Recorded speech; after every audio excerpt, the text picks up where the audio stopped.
Imagine a world where athletes don't hide their drug use. They celebrate it, where performance enhancing drugs aren't banned, they're the point. Today we're going to sit down with the man trying to make that vision a reality, Aron D'Souza, president of the Enhanced Games, a sporting organisation where there's no drug testing and no limits. Is this the future of sport, or a dystopian nightmare, or the most brutally honest competition the world has ever seen? Get ready, this is a conversation you do not want to miss. It's Aron D'Souza.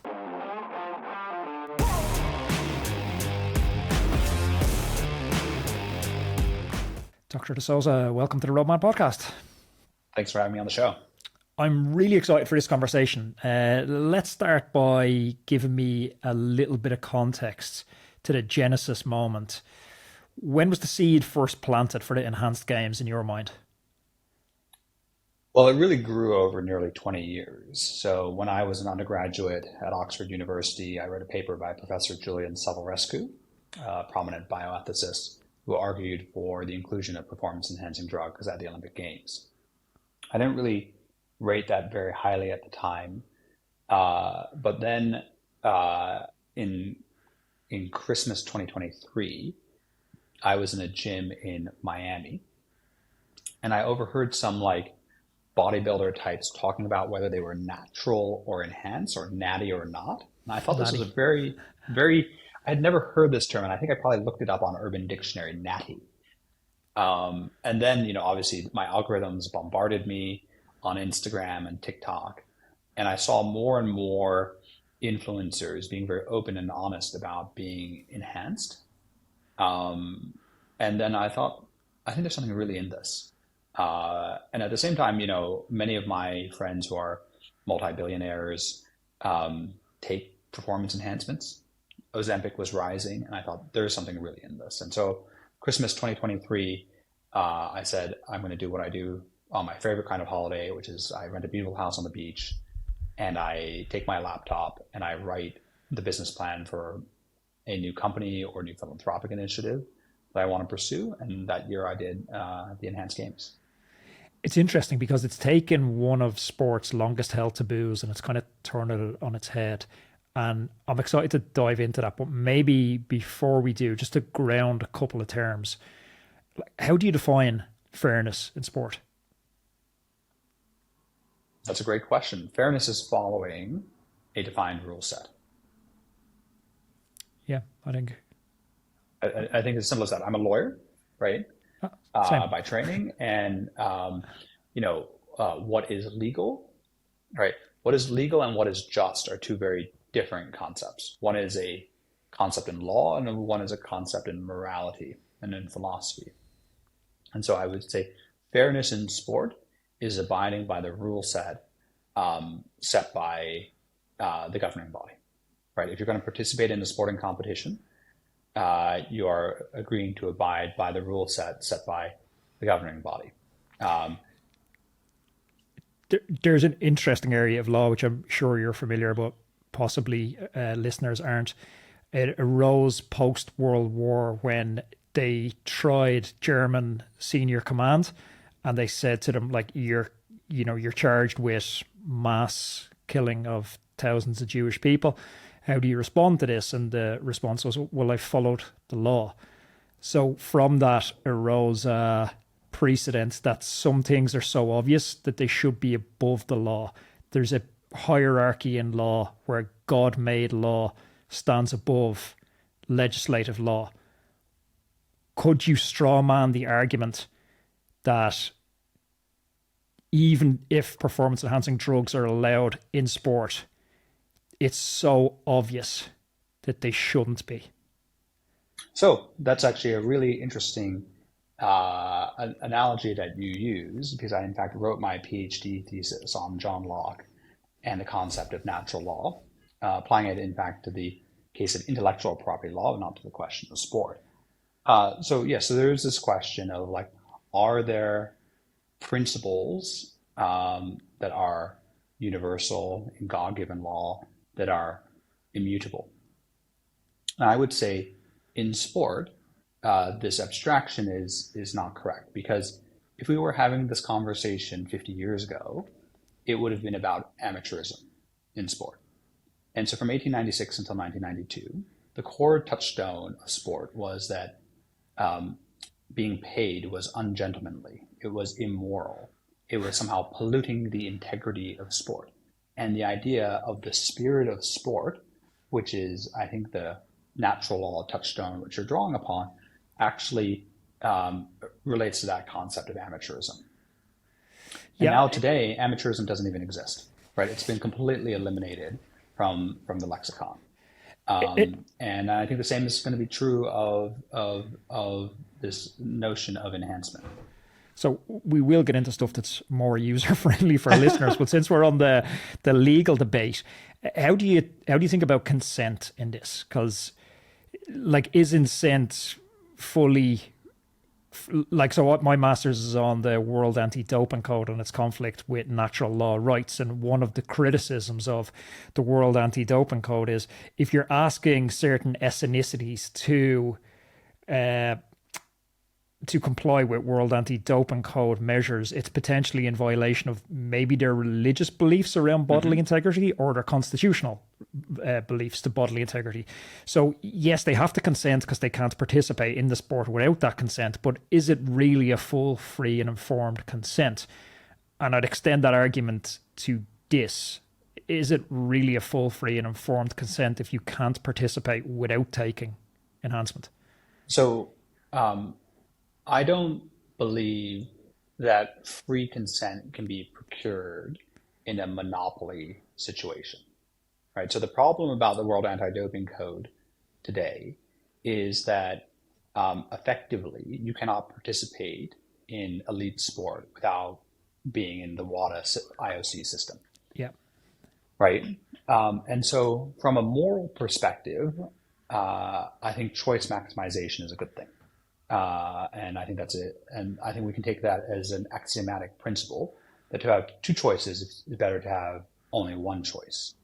And so I believe giving athletes the choice to participate in an enhanced system on one side and a natural system on the other is more morally justifiable than a monopoly exercise of power.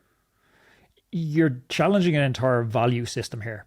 What's the big vision? Is it about athletic performance? Is it about scientific freedom? Is it a political resistance? Is it a little bit of everything? It's fundamentally about upgrading mankind. How can we accelerate human progress?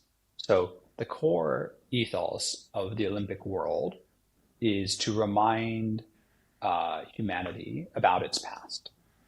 Ancient Greek virtues, the Corinthian ethics, that is the central modus operandi of the International Olympic Committee. We are actually the polar opposite.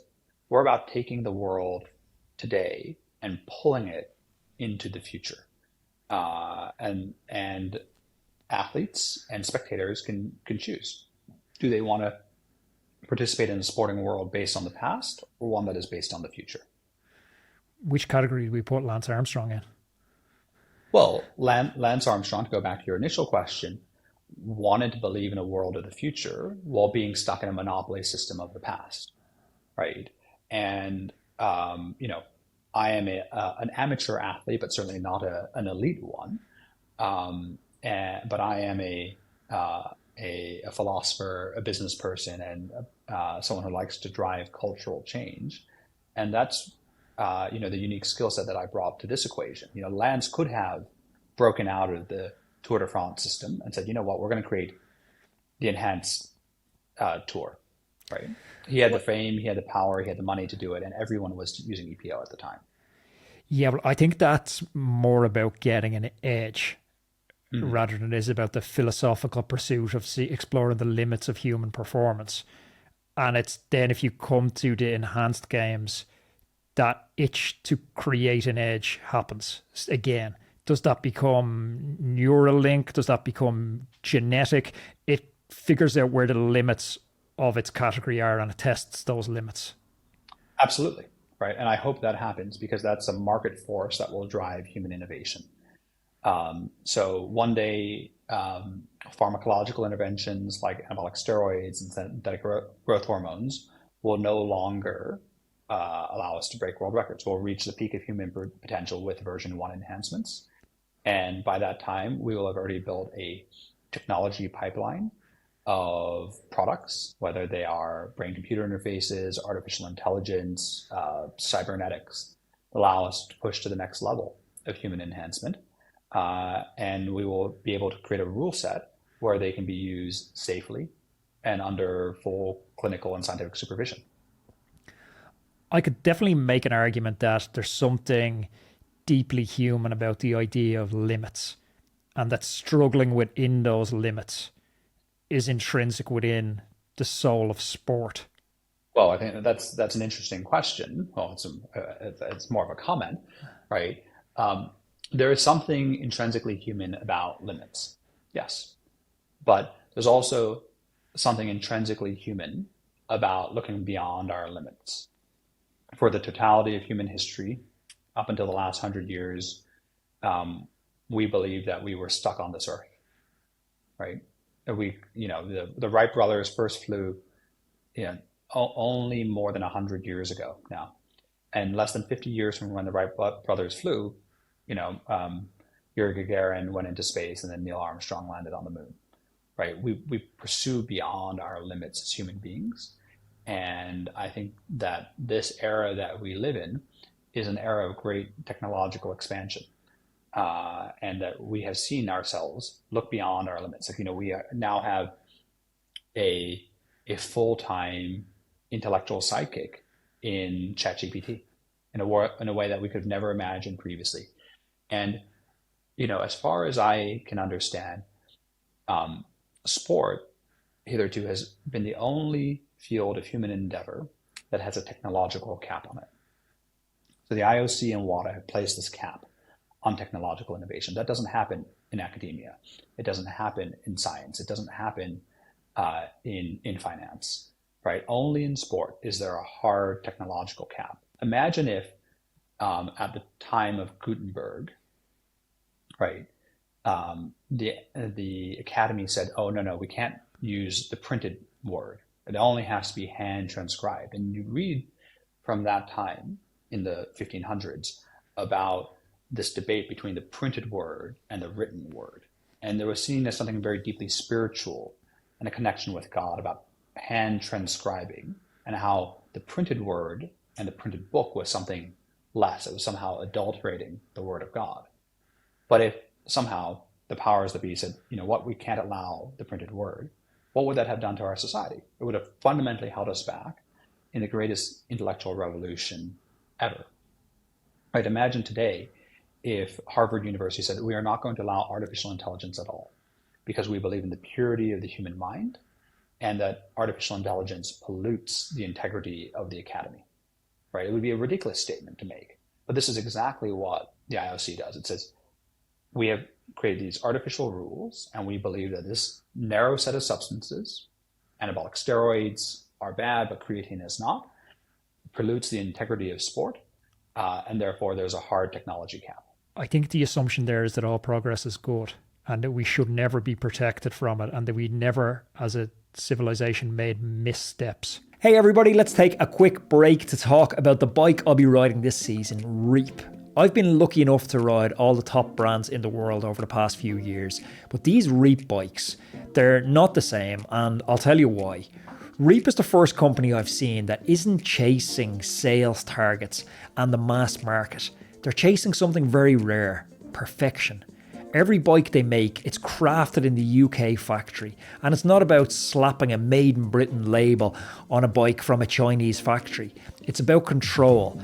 From the first sketch to the final build, they're hands-on, ensuring that every detail is dialed in. That's very rare in an outsourced world of mass production. What sets them apart is innovation. While others pump out the same old designs, Reap's pushing boundaries. They're not following trends, they're setting trends. Think precision and performance, like an F1 car for the road. Absolutely no compromises. And it shows, and you can feel it when you ride the bikes. These bikes are built for riders who demand the best, whether they're chasing podiums or just want a machine that feels like an extension of your body, a piece of art. It's not hype, it's substance. Ride a Reap for yourself, and you're riding something crafted with intent. So if you're serious about cycling, check them out. It's reapbikes.com. I absolutely love my one, and I couldn't recommend it highly enough. Back to the show. All technological advancements, I believe, are gross positive. They're not net positive. So society is better off as a whole, but individual actors will lose out, right? And so this is the analysis of the Luddites with the first invention of mechanized industrial production, right? The Luddites were these machine breakers who would break into factories at night to destroy the machines of Satan, who were taking away the jobs of factory workers and weavers. So yes, there have been Luddites all throughout history, but time and time again, they've been proven wrong, whether it was the printed word, the personal computer, industrial manufacturing, right? Society is always better off through technology, but there are always individual actors who lose out. And so in this situation, who is going to lose out by the creation of the enhanced games? Well, the athletes are going to make more money, right? Because I'm paying $1 million for a world record and the Olympics pay nothing, right? So there's going to be a competitive market tension there. But who's going to lose out? It's the fact that the IOC president flies around the world in a private jet. He literally lives in a palace, and the athletes of the world get paid nothing. The IOC system is designed for the benefit of bureaucrats, not the athletes. And they're the ones who are going to lose out, and they're the ones who fear the most from what we are doing. Yeah, no doubt the economics of the IOC WADA model don't work for the many, they work for the few, but I don't agree that that's the only victim to it. Sport is, if you look at the Masters the other day, golf courses are flooded around Ireland with kids around Ireland thinking they can be the next Rory McIlroy. They can be the next Rory McIlroy. It's that can't see me, can't be me. Kids all around Ireland are flooded into the streets riding their bikes when Ben Healy wins a bike race. We've long in society realised there's a protected class, and we don't allow underage to get tattoos, to consume alcohol. But we're putting them we're holding our heroes up. No one wants to watch the 100 metres being won in 9 seconds if it's been won in 6 seconds in the enhanced games. So the enhanced games becomes our heroes. And now we have children, a protected class, who is aspiring to be something that is not morally the equivalent of what our stars are now. Yeah, so the editor of Men's Health magazine asked me this question. He sat in my office in London and said, what about the children? Don't you think you're creating a negative environment in the exact same way that you have described? And I said, no, you did it. Men's Health magazine for decades has put these chiseled Adonises on their cover, and they said, the secret is 6-minute abs, or it's eat chicken and broccoli. Never once have they said, this model uses anabolic steroids. And it's pretty bloody obvious that the majority of cover models in Men's Health have used enhancements. Yeah. But that's a little bit disingenuous, because those physiques are very, very achievable. Like, you can make the argument that to get to Tadej Pogacar's level is, there's a huge genetic component there. That's not a realistic target for any kid to aspire to. With a good strength training plan and a strict diet, almost anyone with average enough genetics can get a physique similar to Men's Health. I don't think that's correct. To be a Men's Health cover model requires a very significant either genetic advantage or human enhancement. Sure, right? It will speed it, but like the data doesn't support that. Like it's a very achievable physique to get to single digit body fat. I would disagree with that completely. 6% of men in Britain and the United States admit to using anabolic steroids at some point in their life. Fundamentally, what has been considered achievable has been distorted by the fact that the vast majority of elite athletes and fitness influencers have used substances on the ban list at some point in their life. And that is backed up by evidence. Yeah, no, nobody's saying that those outcomes are easy to get, but they're achievable because you're not genetically limited to get there. The banned substances, genetics will get you there faster, but they're very attainable pathways. Yeah, so it's not impossible, Uh, are they easily achievable? Maybe we're debating about semantics there. Yeah, yeah. But what I would say is that the limitation that sports has their limitations today, right? I'm 5'10". I will never play in the NBA. But what if I could take a pill that made me taller, right? Why should I not be able to be allowed to overcome my genetic disadvantages, right? Some people have won the genetic lottery, and in the quest of equality, should we not allow those who have not won the genetic lottery to level up? No, because we always have protected that minor class, and unless we're saying it. So the example I'd use at the moment is I compete in Brazilian Jiu-Jitsu, and my entire life I've cycled. Brazilian Jiu-Jitsu is, as we would say, not natty. You can take whatever you want there. My nephew now, who is 2 years old, I couldn't ethically encourage my sister to put him into Brazilian Jiu-Jitsu. If he aspires to be the next Gordon Ryan, we know it's associated. We've seen enough long tail data on the effects of it. We know it's associated with suboptimum health outcomes. Brazilian Jiu-Jitsu is? Steroid use. Specifically the stack the top fighters are using. If we want to talk about science and healthcare, let's talk about it on a scientific level. Professor David Nutt, Imperial College London, 2012, publishes a landmark survey in The Lancet, right? And it's the all-cause risk associated with both recreational and performance drugs. Highest risk, alcohol. Number 2, heroin. And at the bottom end of the spectrum, anabolic steroids, self-administered without clinical supervision. And you know what's not on the list? Sugar, ultra-processed food, McDonald's, Coca-Cola, 2 of the longest serving Olympic sponsors, 2 organizations that have done more damage to public health than any other entities in the totality of human history. You know, you want to talk about health in sport? Look at the principal sponsors of rugby. In Ireland, right? They're alcohol companies, right? And the damage that has done to public health. Well, the poison's in the dose. Sure, right? But do you think that an organization like McDonald's should be allowed to promote its wares to children through Olympic sport sponsorship when the known damages are among the most deadly toxins available in the totality of human history? It's tough to put together a compelling argument for McDonald's, but education around macros is important. A McDonald's hamburger has fewer calories and higher protein content than your typical protein health bar. Yes, but ask the question, like, should we be promoting McDonald's directly to children through Olympic sponsorship? Yes or no? Well, again, it's the poison is in the dose. If you're using McDonald's as a post, like it's like Coca-Cola, it's one of the title sponsors. Should we be promoting Coca-Cola to kids?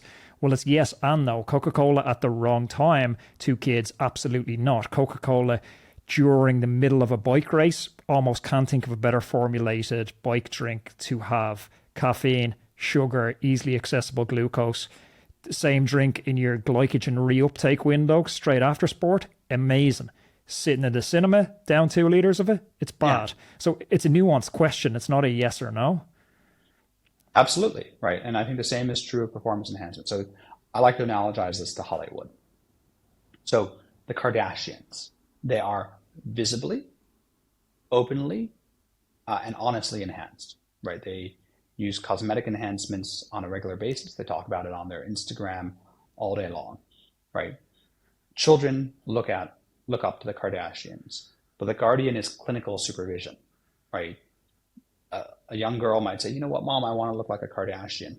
A young girl might be really persistent, and that mother might take them to a doctor, and the doctor's going to say, sorry, you're not right for this treatment at this point in time. Maybe at some point in the future. But being open, transparent, and honest about usage is really important, right? When 44% of elite athletes admit to using banned substances and only 1% get caught, right? That means 43% of them are lying. Where did that stat come from?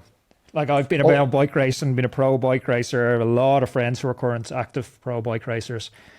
Anecdotally, that stat is not close in one of the dirtiest sports in the world. Ultra and Comstock, Journal of Sports Medicine, 2012, It's getting right? massively skewed from somewhere though, like weightlifting, because that if you surveyed 1,000 people, ask them to name the dirtiest sports, everyone's going to put cycling on their podium. Hmm. And I'm inside the loop, and I can tell you that stat is not even close. If it's 0.4%, I'd be shocked in World Tour highest level at the moment. The Well, guardrails well, are well, so high. Like whereabouts testing has changed the game. testing doesn't work. Testing doesn't work, period, full stop. Right? Why? Because the underlying, what WADA does not have, and this is actually so important to realize, is that WADA doesn't have the calibration data. They don't have elite athletes who have used banned substances openly saying what their stack is, right? So they don't actually have the data to actually calibrate their tests. And so leading WADA scientists have come to my conferences, come to conferences hosted by the Enhanced Games to say the Olympics cannot be clean unless there is an Enhanced Games because they need the calibration data. Interesting. Okay, let's run with this because I am I am enjoying this a lot. So we slide into this world with the enhanced games. Do you see this as athletes are going to be backed up by independent medical teams, or is that responsibility for experimentation lie fully on them? So it's been very interesting over the last 18 months talking to hundreds of athletes. And what I realize is that athletes are not influencers. Athletes want to just be on the team. They want to have all of their marketing, physiotherapy, travel, everything taken care of, and they just want to practice their craft. Um, and so the ideal configuration is something like the Premier League or the NFL, where an athlete is signed and the team takes care of everything. The least optimal configuration is like the Olympics, where unless you're from a country like France or Australia, you're effectively a free agent and you've got to sort of do everything yourself in addition to practicing the craft of your sport. And so the delivery model of the enhanced games is to be like the Premier League or the NFL. When we invite an athlete to compete at the enhanced games, we will sign them. We will give them a comprehensive health checkup to make sure that they're safe to compete. We will continue to monitoring, but we will also pay for their travel, their accommodation. We'll support them in terms of their marketing and messaging, and they will be a member of the team. Yeah, that's nice to hear. At least I still worry about the aspiring athletes who are trying to break into it because they're going to fall into the self-experimentation category. Now, look, it's no different to, so-called clean sport in the Armstrong era, where we've seen probably the best case studies of how drastic it got with self-experimentation for lower level athletes, to the point Ricardo Rico took out pints of his own blood, stored them in the fridge without an anticoagulant agent, and then just put them back into his system, crashing his entire system and almost killing himself. Yeah, and that's where being open and honest about all of this reduces information deficits. So can I fix all the problems of economic inequality in this world? No, I cannot. But certainly I want to create a system where pro athletes are signed to the enhanced games and they're fully supported throughout the whole ecosystem. And we can create pathways for amateur, semi-pro, where they're supported, where there's good training facilities, where there is great support networks available to them, so that no one has to ever resort to the Lance Armstrong Balco methodology of what is effectively an underground laboratory and self-experimentation. And breaking down these barriers and publishing information, hosting conferences, having discussions like this really reduces risk because we're openly sharing information in a way that has not been done for decades.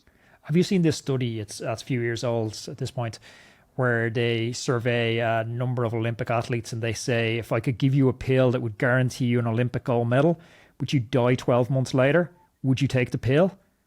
And they surveyed a not insignificant number of athletes, and 100% of them said they would take the pill. So that's interesting. So Professor Yannis Basaldas, who is at a notable, very notable sports scientist who's on the WADA Scientific Commission, actually quoted this survey at a conference we hosted at Oxford University in December, and said that the data has been reviewed substantially several times, and it has never been corroborated. So I think that, the original survey was made for, let's say, comic effect, and has never been replicated.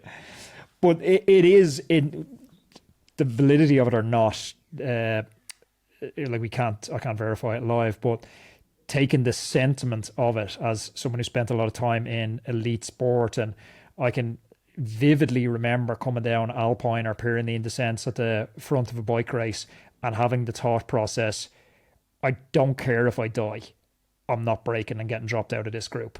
Elite athletes are slightly wired different. Their risk to reward perception is different than your typical human. How do you think about that in terms of dosage, amount of medication they're taking, long-term health of the athlete? Like, we obviously don't want to have an enhanced games where 100% of athletes die 12 months after the enhanced games. So the key to this is clinical supervision. And the principal risk associated with performance enhancements is cardiac. And cardiac risk is very knowable and very measurable. And let's be very clear, the anti-doping system today is not about health. It's not about safety. It's about fairness, right? The fairness is the modus operandi of the system. And if WADA and the IOC wanted to build a safety-based system, they would do what I do, which is comprehensive, full system health checkups of every athlete, echocardiograms, MRI, blood work, prior to competition, and ongoing throughout training based on clinical needs. And that would, it's dramatically expensive, right? Tens of thousands of dollars per athlete per year. But that is how we ensure that our athletes are healthy and safe to compete. And the Olympics won't do this because it's too expensive for them. What kind of athletes are being drawn to this at the moment? Are they athletes on the fringe that never quite made it to top level sport? No, it is, the issue for the Olympics is an economic one. When you're an elite swimmer or runner or weightlifter, and weightlifting probably is the worst of those three, you're the best in the world at what you do, and you might only earn $30,000 a year. And you're comparing yourself against elite footballers, basketball players, baseball players who are earning tens, if not hundreds of millions of dollars a year. And you ask yourself, why is it that in the principal areas of human endeavor, like running and swimming, two of the most basic things we do, there is no money. There is no money whatsoever in those sports compared to the American team sports or European football. And why is that? Is because of systematic corruption and dysfunction in the governing bodies and in the International Olympic Committee, right? They are still stuck in this amateurist ethos, right? Including many of the sporting federations still have amateur in their name, like the Amateur Athletics Union. And they refuse to create a system that pays athletes well. And so when we're offering $1 million to break a world record, we're offering business class flights and 5-star hotels, and they're saying, I slept in a cardboard bed at the Paris Olympics. It's not even a choice. It's so obvious that we care about athletes and the Olympic system does not. Roadman, whether you're a weekend warrior or a world tour rider, the right tools can make all the difference. Enter 4i's Precision 3 Plus Powermeter, the latest innovation from 4i, designed to help you reach peak performance. The Precision 3 Plus Powermeter is a compact yet powerful unit. It weighs just 9 grams and it's packed with features that set it apart, including integration with Apple's Find My network, giving you the peace of mind by letting you track your power meter wherever it is. Plus, you've got up to 800 hours of battery life. We all know that accuracy is key, and 4i's delivers a groundbreaking plus or minus 1% accuracy thanks to their unique 3D strain gauge technology.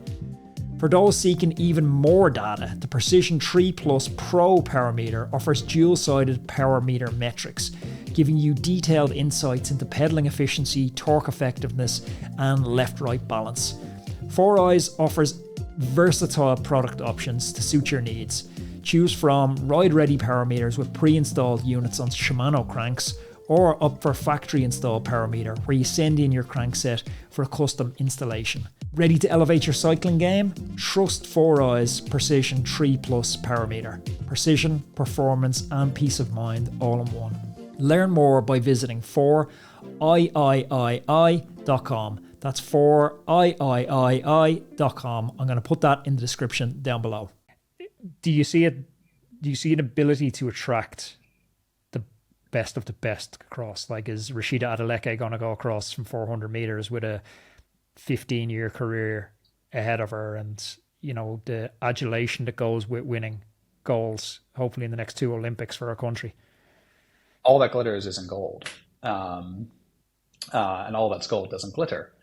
And so I think it's actually like very simple. And members of the International Olympic Committee have come to my office and sat here and talked to me. It's very good to have the dialogue. And what the smart members of the IOC know is that as soon as we have the world records, the 100-meter, the mile, the marathon, the 50 free, and the pool, we are the ultimate avenue of human competition. And athletes, viewers, host cities are not interested in a second-tier competition, right? And you think about the Commonwealth Games. The Commonwealth Games as a concept are effectively dead because they're a second-tier competition. They were never able to attract the best athletes. They were never able to attract the best media rights and ticket sales and host cities. And so ultimately, they have died as a concept. And I think the Olympics will suffer from that because the best athletes in the world will say, actually, you know what, I can make good money at the Enhanced Games, and it is the ultimate avenue of human competition. The test will be the viewership. I'm so conflicted because on the one hand, I do agree with you. We want to see the 100 meters going in 6 seconds. But then on the other hand, I've spoken on the podcast to cyclists who've set incredible times on climbs like that no clean athletes are doing.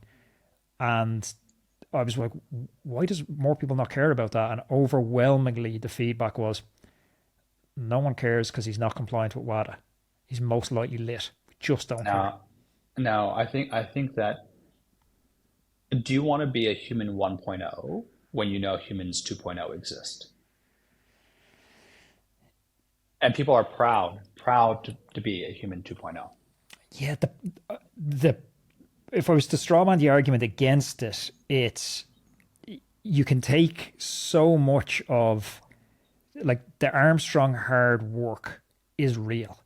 The sacrifice is real. The training camps are real. The altitude is real. The nights going to bed with a pain in the stomach because of food deprivation is all real. Nobody cares.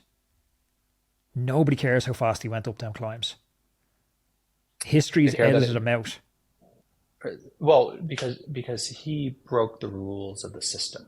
He wasn't proud to be enhanced. He was afraid. But widely, that's acknowledged that everyone who was doping then, to go back to those years and try and find a clean Tour de France, you have to go so far down that GC, but still nobody cares. Nobody thinks he's the champion. Yeah, because they were lying, right? If Lance Armstrong went out there and stood on the Champs-Élysées under the Arc de Triomphe and said, 2 years ago I was dying of cancer, and I'm back here on the podium as the greatest cyclist in the world, thanks to EPO, it would have been the Ozempic of the early 2000s. It would have been the category-defining drug and created $1 trillion market overnight. Yeah, Ozempic has thrown up this philosophical debate because we all talked about wanting to get to the podium and that being the important thing. Now we're left with a debate going, is it actually important to me to have a six-pack, or is it the work that it takes to get a six-pack that's actually important? Is the process more important than the outcome? And I've enjoyed this conversation an awful lot, and I'm going to definitely be watching this space closely, but I'm kind of left wondering with it when somebody breaks a 4-hour Ironman or a 1 hour 30 marathon. Am I going to celebrate that, or am I going to mourn it? I think it's going to be a mourning in some ways, of a loss of humans 1.0 and a celebration of moving into the next version of mankind. I was at dinner on Friday night here in Manhattan. Every single person at this dinner party was on Ozempic. Every single person. It's Manhattan, isn't it? Yeah, and they were all wealthy, image-conscious people, but it has become normal. It has become celebrated, and almost to the point is to become expected. But it's such a weird culture that's normal and celebrated, and like I guess the people I've talked to that have actually had the biggest pushback against Ozempic are probably people that are currently skinny, because we had a very reliable signal indicator for a long time for people that were in shape. I could go on a first date with someone and they'd show up and I'd be like, oh, she's in shape. I've no data points on this girl, only she's in shape. But now I can say, hey, there's someone who can delay gratification. There's someone who can show up consistently without seeing immediate results. That's thrown that whole signaling system on its head now, and you don't know what to think. Did they just take a pill, or are they actually that type of person? You could still now be the slot person who can't delay gratification, who can't show up consistently, but you've taken a pill. It's going to take a while for us to figure out where to foil these people, how we get a new signal. Yeah, and I it's like you can make the same argument about Botox, right? Yeah. It is it changes the dynamics of what is beauty, and maybe it's that we don't need to rely on our natural predispositions winning the genetic lottery, but also realizing that human beings did not evolve to exist in the world that we live in today. Right. I was, as a CEO who sits in office for 12 to 14 hours a day, we were not designed to be in this sedentary world, eating, ultra processed foods that are being bombarded to us by highly sophisticated marketing algorithms. And human enhancement technologies like Ozempic allow us to counteract some of those negative forces that are intrinsic to our society today. Yeah, I don't, we won't kick off a new conversation, but I don't agree they're intrinsic to our society today. They're maybe intrinsic in the Manhattan circles, but in the wider circles, maybe not. You maybe need a new circle. Maybe that's possibly correct, right? And certainly, I live between New York and London, and just existing in the food system here in the United States is just oppressive. Yeah. Right? It feels like everything you eat, even if it feels like it's healthy or looks like it's healthy, is just poison. And it's basically impossible to eat good quality, healthy food here, even if you're, in Manhattan shopping at Whole Foods and, spending $200 on a bag of groceries. Like, there's something fundamentally broken about American society that has led to the rise of things like Ozempic. But society changes, right? And I think that an ancient Greek ethos of sport does not fit in our modern world anymore. And it doesn't mean there isn't a place for it, but it does mean that there is a place for an enhanced games, and there might be a version 3 enhanced games, a version 4, a version 5, where we say, what kind of human am I? Do you want to be a natural, ancient, Paleolithic style human? Do you want to be a 20th century human, a 21st century human? And we get to make that choice, right? And we might coexist. I'm not sure it's a measure of health to be well adapted to a sick society, but I think we'll leave it there. Yeah, exactly. Well, it's thank you for a very thoughtful and provoking conversation. I've done probably close to 1,000 interviews with some of the top publications in the world, but I've not had a discussion about natural law. So thank you very much for having me on the show. Aron D'Souza, really, really enjoyed this conversation. Thank you so much for giving so freely your time. Thank you very much. Thanks for watching, Roadman. Take 1 second, click up here to subscribe to the channel, and click down here where there's another video I know you'll love. See you next day.